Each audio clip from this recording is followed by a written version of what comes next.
Joining me now, Michael Senger. He is the author of the book Snake Oil, How Xi Jinping Shut Down the World. Michael, how did he shut down the world? Thanks so much, Jesse. Thank you so much for having me on the show. So the title of the book is Snake Oil, and essentially the premise of the book is really summarized in that title. Essentially, the entire COVID-19 crisis, from the very first impressions we got in early 2020, was just a giant snake oil sale by the Chinese Communist Party, in which they sowed this unwarranted fear of the virus and essentially used that unwarranted fear to launder the snake oil of totalitarianism, most importantly, these lockdowns, into science. That lockdown, if you actually go back and look at the scientific literature, if you go back and look at pandemic plans around the world and developed nations around the world, and even the World Health Organization's own pandemic plans, this concept of lockdown actually had no basis in science prior to Xi Jinping's orders in January 2020. So this was actually laundered into science just in a matter of just a few weeks in February 2020. It had no prior scientific basis before that, and this entire concept of lockdown, which was laundered so quickly into science, was all based on this idea that the Chinese Communist Party had eliminated this virus from all of China by shutting down Wuhan for a month or two. And that's really it. That's the entire scientific basis for this idea behind lockdown. And just based on that, within a matter of weeks, the entire world had shut down. And I mean, that's the long and short of it. Using this sort of viral public health propaganda, this terror that was sowed in early 2020, this viral public health propaganda, and the CCP's network of collaborators around the world based on the decades that the West had been dealing with China in business and academics and normalized China, that they had that much influence that they're actually able to launder this into science in just a matter of weeks. That's what I wanted to ask you about. Actually, that was what I was going to ask next is, okay, I understand China maybe locking down their place, and I certainly understand China lying, trying to get everyone else to absolutely shoot themselves in the foot. I get all that. What I don't get is how American experts, scientists, doctors, so on and so forth, how every single talking head on the television seem to be parroting the Chinese propaganda. We don't have people who can think for ourselves here?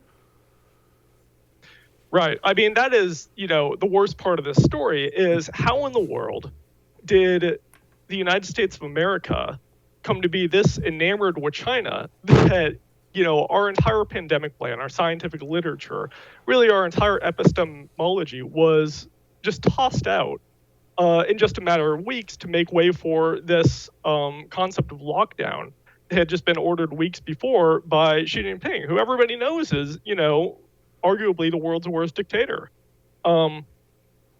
Everybody knows that, and yet they adopted his policy and shut down the entire United States of America based on that.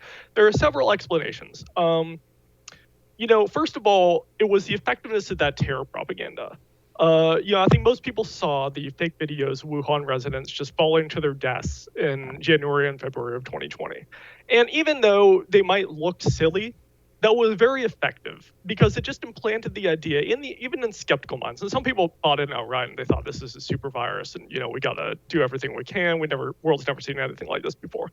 But even for people who didn't buy into it outright, there was just that kind of what if in the back of their minds. This idea that, maybe I should wait and see. Maybe I shouldn't speak up. Like, this all seems kind of strange, but, what if? What if it actually is a super virus? So even for people who are skeptical, they kept a little more quiet than they would have. And that groupthink is just very effective. And the other thing is China's influence with it at the institutional level, especially among elite institutions.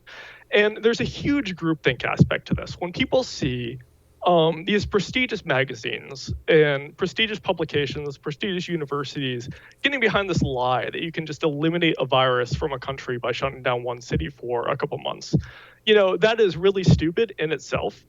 But when you see Harvard University, you see all these economists at the University of Chicago saying, oh yeah, great idea. Yeah, you can definitely do that. You see New York Times saying, yeah, let's do it. Let's do it, guys. This is America's historically most prestigious newspaper saying, yeah, this is a great idea. This is what you got to do.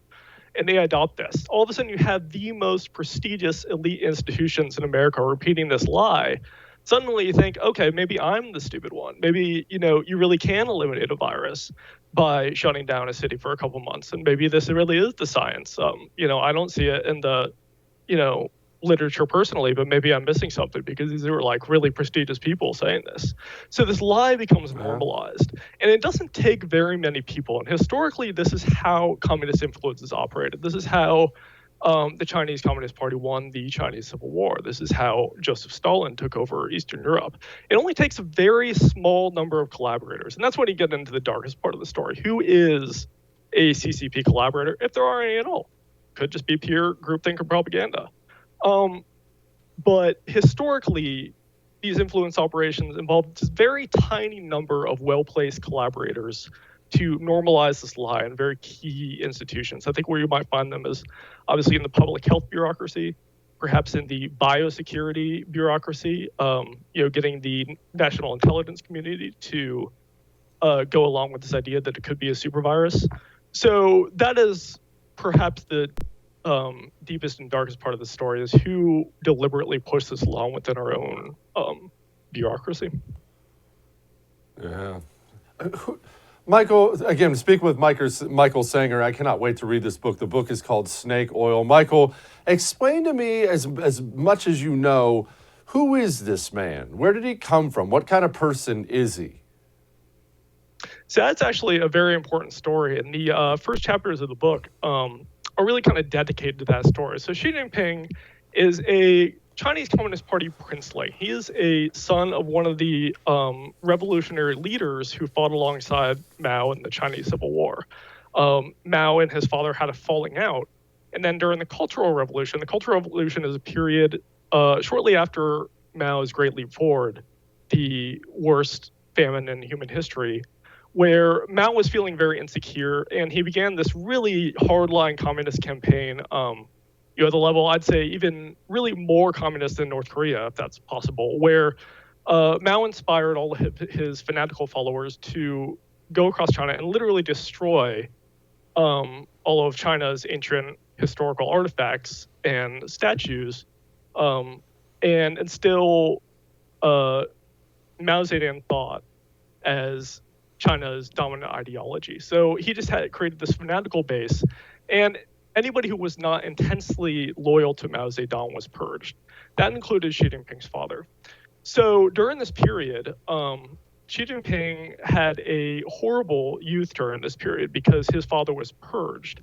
His school was shut down. Xi Jinping was kind of a nerd growing up. He was kind of this bookish kid, and so he was being bullied relentlessly. His parents were tortured. His sister was coerced into suicide. He was caught trying to escape rural labor, so he was actually sentenced to a forced labor camp for re-education.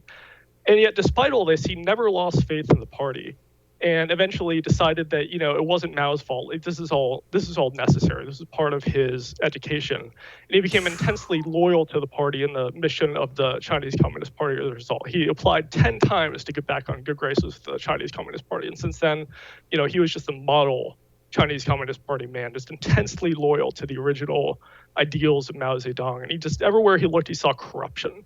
He saw Western corruption all across China. And he was just dedicated to purging this because, this could succeed. Mao's original vision could succeed. So as soon as he gets power, it's, a soft coup by people like Xi, who are intensely loyal to this idea that communism was the world's future. That communism and capitalism cannot coexist.